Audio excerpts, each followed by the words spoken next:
नमस्कार। आप देख रहे हैं समाचार विश्लेषण को। मैं हूं रतिकांत सुमन और आज का जो विषय है वह अभी जो आरजीकर हॉस्पिटल की जो कहानी है वहां पर जो संजय रॉय के साथ यह हुआ है। चूंकि इस केस को मैं समाचार के व्यू से मैं देख रहा था। अब इसमें जो मेरा तो डिमांड ये था कि जो भी कल्प्रिट्स हैं उसे फांसी की सजा दी जाए।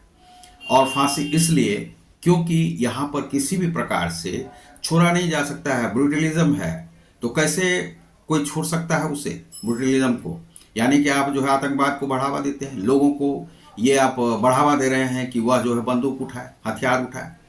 क्या समाज में किसी को न्याय जो है मिल नहीं सकता है? आप कहते हैं उसके प्रति आप जो एक जिम्मेदार पुरुष है किसी को मारने के लिए, ब्रूटलिज्म के लिए, उसको आप बचा रहे हैं। और समाज के ऐसे लोग जो कमज़ोर वर्ग के लोग हैं, जो पढ़ते हैं शिक्षा और जो शिक्षा से आते हैं आगे, डॉक्टर्स हैं जो कि कमज़ोर वर्ग के लोग हैं, वह जो है सो गुंडे सबसे डरें, पुलिस वाले उसके पास जाएं, बंदूक से मार दें, गोली मार दें। और उनको जो है सो उनके लिए कानून नहीं। कानून व्यवस्था क्यों बनाई गई है? कानून के पास लोग क्यों जाता है? कानून के पास इसलिए जाता है कि उसे न्याय मिल सके। जो ब्रूटलिज्म के खिलाफ जो है समाज में एक आवाज़ उठे और उस आवाज़ को सुनी जाए, और सुनने के बाद जो है सो लोग इस प्रकार से एक विश्वास कर सकें देश पर। लेकिन यदि विश्वास देश पर नहीं रहेगा तो कैसे लोग कोई काम करेगा? तो इस प्रकार का एक फैसला आया है, उसी विषय में मैं समाचार विश्लेषण पर आपको बताऊंगा। बेल आइकन को आप अवश्य दबा लें जिससे कि आपको इस प्रकार के नोटिफिकेशन आपको मिलते रहेंगे। तो इसमें आप जो आरजीकर हॉस्पिटल है, तो मैं समाचार विश्लेषण पर हूँ। समाचार विश्लेषण साइट है, इसका स्पेलिंग जो है एक साथ आप लिखिएगा और उसे डालिएगा तभी आपको मिल पाएंगे। तो @ समाचार विश्लेषण साइट। तो यह है कोलकाता ट्रेनी डॉक्टर से रेप मर्डर के दोषी को उम्र कैद।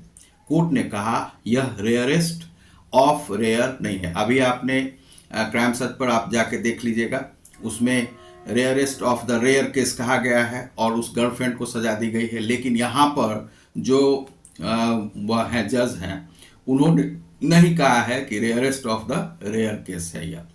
तो कोलकाता के आरजीकर मेडिकल कॉलेज अस्पताल में 8-9 अगस्त की रात ट्रेनी डॉक्टर से रेप और मर्डर के दोषी संजय रॉय को उम्र कैद, मरते दम तक जेल की सजा सुनाई गई है। सियालदह कोर्ट के जज अनिर्बाण दास ने सोमवार दोपहर 2:45 बजे सजा सुनाते हुए कहा कि यह रेयरेस्ट ऑफ द रेयर मामला नहीं है, मौत की सजा नहीं दी जा सकती है। यह जो है उन्होंने कहा। अब भाई मौत की सजा नहीं दी जा सकती है तो सबसे पहले तो बात करनी चाहिए कि rarest of the rare case आप किसे कहते हैं समाज में?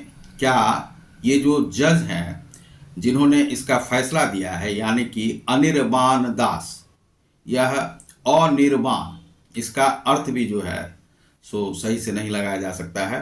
अनिर्बाण, समझे, जिसका निर्माण अब जो है ये इनका जो है वह है। लेकिन चलिए उस पर हम विशेष चर्चा नहीं करते हैं। हम यह कह रहे हैं कि ये जो इन्होंने सुनाया है तो आखिर किसको rarest of the rare case कहा जा सकता है? तो जिसमें मान लीजिए कि आंखों पर घुसा मार दिया गया है, उसके योनि को तोड़ दिया गया है, उसके टांग को तोड़ दिया गया है, इस प्रकार से दुर्घटनाग्रस्त कर दिया गया है, उसके कितने लोगों ने उसके साथ बलात्कार किया है उसका जो है सो पता नहीं है, 4 है कि 5 है, और किसने इस प्रकार का जघन्य अपराध किया यह भी पता नहीं है। वह एक व्यक्ति जो सबूत है उसे भी जो है वहाँ पर मिटाने का प्रयास किया है, वहाँ के प्रिंसिपल को बचाने का प्रयास किया जा रहा है। एक तो इतना मुश्किल से जो है सीबीआई ने इतने सारे तथ्य ढूंढे, लेकिन सीबीआई को आप जो है सो दरकिनार करके आप जो है फैसला सुनाने जा रहे हैं और यह कह रहे हैं कि rarest of the rare case नहीं है, और आपने कह दिया। तो लोगों ने इस पर डिमांड किया कि भाई जो है यह जो है कोर्ट को नहीं कहना चाहिए ऐसा, क्योंकि अब इससे ज़्यादा ब्रूटलिज्म कहाँ हो सकता है? इतने ब्रूटल लोग सब देश में पैदा हो रहे हैं। हिंदुइज्म ब्रूटलिज्म नहीं सिखाता है और इस तरह के लोग, बलात्कारी लोगों को आप बढ़ावा दे रहे हैं। तो इस प्रकार से बढ़ावा नहीं दिया जा सकता है, और एक सभ्य समाज को मारने का प्रयास करने वालों को छोड़ा नहीं जा सकता है। आप यानी कि आतंकवाद को बढ़ावा नहीं दे सकते हैं, इस तरह से लोगों को आप उकसा नहीं सकते हैं कि वे बंदूक उठाएं और हथियार उठाएं। इस प्रकार से न्याय पाने के लिए न्यायालय में ही लोग जाते हैं, तो न्यायालय में जाते हैं तो न्यायालय में न्याय तो मिलना ही चाहिए। आप पर सवाल नहीं उठाए जा सकते हैं तो आखिर कहाँ पर लोग जाएंगे? आप भी फैसला इस प्रकार से देंगे? आखिर इसमें आपको चाहिए क्या था? आप तो समाचार सुन रहे हैं, सारे न्यूज़ आपको मिल रहे हैं, वहां पर उसके प्रूफ मिल रहे हैं, और वह बचने के लिए बहुत सारी बातें कर रहा है। बहुत सारे लोग, अरे भाई तुम्हारा तो प्रमाण है, और लोगों का प्रमाण मिलेगा तो उन्हें सजा मिलेगी, तो उसका जो प्रमाण है तो उसे क्यों नहीं दी गई सजा? तो सियालदह कोर्ट के जज अनिर्बान दास ने सोमवार दोपहर 2:45 बजे सजा सुनाते हुए कहा कि यह रेयरेस्ट ऑफ द रेयर मामला नहीं है, मौत की सजा नहीं दी जा सकती है। कोर्ट ने पश्चिम बंगाल सरकार को निर्देश दिया कि पीड़ित परिवार को 17 लाख रुपए मुआवजा दे, हालांकि परिवार ने इसे लेने से इनकार कर दिया। फैसला सुनाने से पहले दोपहर 12:30 बजे कोर्ट ने दोषी संजय, सीबीआई और पीड़ित परिवार की बातें सुनी।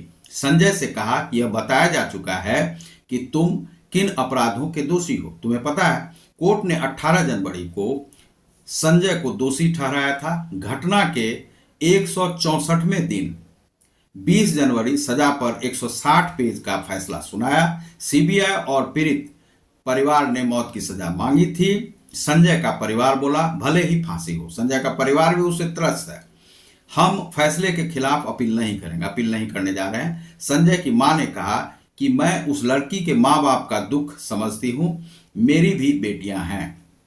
उधर पश्चिम बंगाल की मुख्यमंत्री ममता बनर्जी ने कहा केस कोलकाता पुलिस से जबरन छीन लिया गया, अगर मामला उनके पास होता तो मौत की सजा तय होती। ये जो है ममता बनर्जी कह रही है। अब ममता बनर्जी यह किस कारण से कह रही है पता नहीं। मौत की सजा क्यों नहीं मिली, दोषी संजय के वकील ने क्या बताया है यह सुनिए।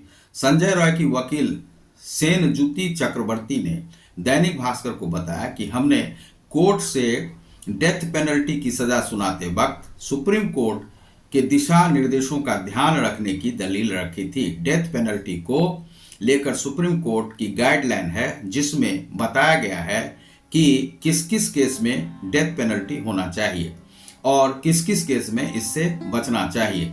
सुप्रीम कोर्ट कहता है कि जब किसी व्यक्ति के रिहैबिलिटेशन, करेक्शन यानी सुधरने की संभावना होती है तो उस वक्त अदालत को डेथ पेनल्टी देने से बचना चाहिए। समझे? अब इसमें कहा जा रहा है कि डेथ पेनल्टी से बचने का यह करना चाहिए। अब यहां पर है यह मामला रेयरेस्ट और रेयर मामला है या नहीं, यह हमने कोर्ट के ऊपर ही छोड़ दिया था, यह वकील कह रही है। आज हमने कोर्ट में दलील दी और कहा कि दोषी के सुधार की संभावना। अब इसमें सुधार क्या होगा भाई? ये कैसी वकील है? वह जो कह रही है कि सुधार, अरे भाई वह जो है जघन्य अपराध कर दिया है, वहां पर 151 ग्राम जो है सो वीर्य मिलते हैं, और आप कहते हैं कि उसका जो है सो ब्रुटलिज्म के साथ उसका कत्ल कर दिया गया है उस लड़की का जो नई नई आई थी, और उसकी कितनी इच्छाएं होंगी, संविधान पर कितना विश्वास होगा, देश पर कितना विश्वास होगा, सरकार पर कितना विश्वास होगा, ममता बनर्जी पर कितना विश्वास होगा। नई नई वह सोच रही होगी कि जहां जहां हम सूचना देंगे वहां से हमको सुनवाई होगी, लेकिन देश में सुनवाई कहीं पर होता है, भ्रष्टाचार के कारण से ऐसा नहीं होता है।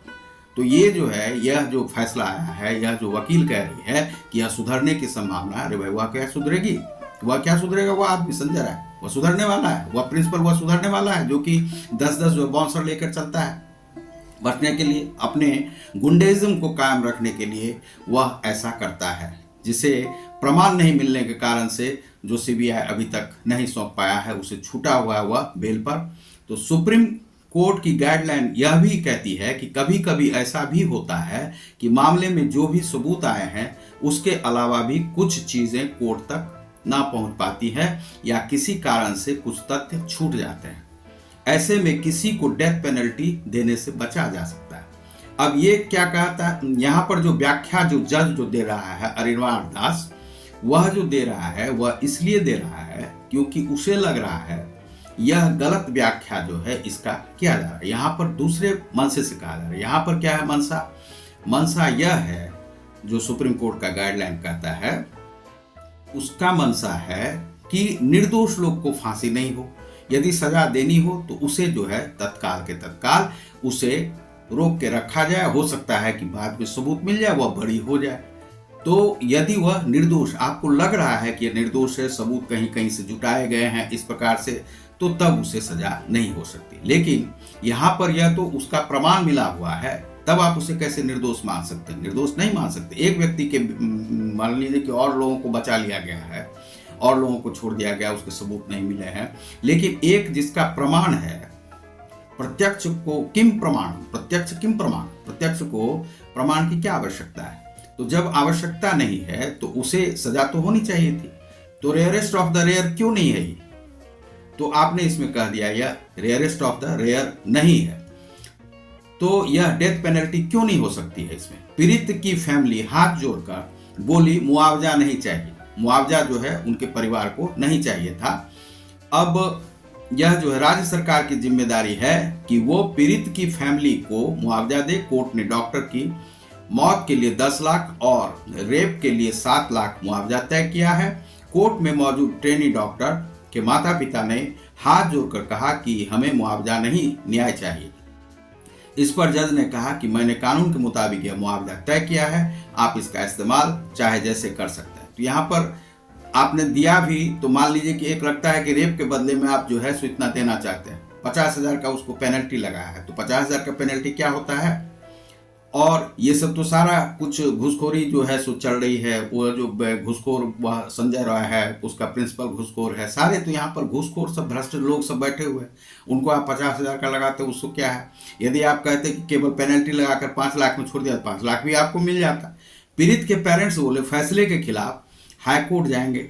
अब ये ट्रेनी डॉक्टर के माता पिता ने कहा है कि वे दोषी संजय रॉय को उम्र कैद की सजा सुनाए जाने के सेशन कोर्ट के फैसले से संतुष्ट नहीं है। ड्यूटी पर मौजूद एक डॉक्टर के साथ बलात्कार किया गया है और उसकी हत्या कर दी गई है। यह rarest of the rare case क्यों नहीं है? उन्होंने दावा किया कि जांच ठीक से नहीं हुई है, कई लोगों को बचाया गया है। सेशन कोर्ट से फैसले की कॉपी मिलने के बाद हम हाई कोर्ट जाएंगे। उन्होंने कहा अब है कि संजय भारतीय न्याय संहिता बीएनएस की धारा 64, 66 और 103(1) के तहत दोषी है। 64 बलात्कार, कम से कम 10 साल जेल की सजा। धारा 66 में है कम से कम 20 साल की सजा का प्रावधान है और 103 में फांसी की सजा या आजीवन कारावास का प्रावधान है। फैसले का आधार फॉरेंसिक रिपोर्ट है। अदालत ने घटनास्थल की फॉरेंसिक रिपोर्ट को सजा का आधार बनाया, जिससे संजय रॉय के इस मामले में शामिल होने के सबूत मिले हैं। अब डीएनए भी उसमें मिला था और कुछ क्रोमोसोम जो हैं सो अलग अलग लोगों के भी उसमें पाए गए हैं, लेकिन उनके खिलाफ जो है अभी तक सबूत नहीं मिल सका है, तो उस कारण से वे सभी बचे हुए हैं, लेकिन इस पर जो है भी कार्रवाई होगी। अब ममता बहन जी कहती हैं कि जो है क्यों नहीं दिया गया। तो भाई आपने तो पहले ही जो है प्रूफ, सारे साक्ष्य वहां पर दबाने के लिए वह जो प्रिंसिपल को जो है सो आपने जो संदीप घोष है उसे आपने बढ़ावा दे दिया, तो वह वहाँ से वह प्रमाण सब जो है लुप्त हो गए। अब जो भी मिला है उससे यह है संजय घोष को, संदीप घोष को भी बचा लिया गया और कुछ लोग होंगे इसमें मजे लेने के लिए बहुत सारे लोग आ गए, बलात्कार कर दिया। बलात्कारी सबका देश है। इस प्रकार से बलात्कारी सब कहाँ से आ जाते हैं, जो कि ब्रूटलिज्म कहाँ से ये हिंदू राष्ट्र में आ रहा है यह पता ही नहीं चल रहा है। तो यह जो है ऐसे ऐसे संजय रॉय को आप बचा रही हैं, इसको जो है बचा रही हैं, तो कहाँ पे? आप तो एक सम्माननीय नारी हैं, मुख्यमंत्री हैं, और आपसे अपेक्षा इस लड़की को भी था, ट्रेनी डॉक्टर को, और उसने जो है बहुत सारे प्रमाण सब वो किए होंगे, लेकिन वह जो गायब है, वह मिल नहीं रहा है। लेकिन हमें लगता है कि यहाँ पर न्याय नहीं हुआ है, न्याय अभी बाकी है। तो आप देख रहे हैं समाचार विश्लेषण को, मैं हूं रतिकांत सुमन। रेयरेस्ट ऑफ द रेयर यह केस कैसे नहीं है, इसको प्रमाणित करना उस अनिर्वाण दास को इसका जो है प्रमाण देना होगा कि यह कैसे नहीं है, वह साबित करें। तो आप देख रहे हैं समाचार विश्लेषण को, मैं हूं रतिकांत सुमन। आपने यदि हमारे चैनल समाचार विश्लेषण साइट को अभी तक सब्सक्राइब नहीं किया होगा तो सब्सक्राइब करें, लाइक और शेयर करें और बेल आइकॉन को जरूर आप प्रेस कर दें। तो नमस्कार।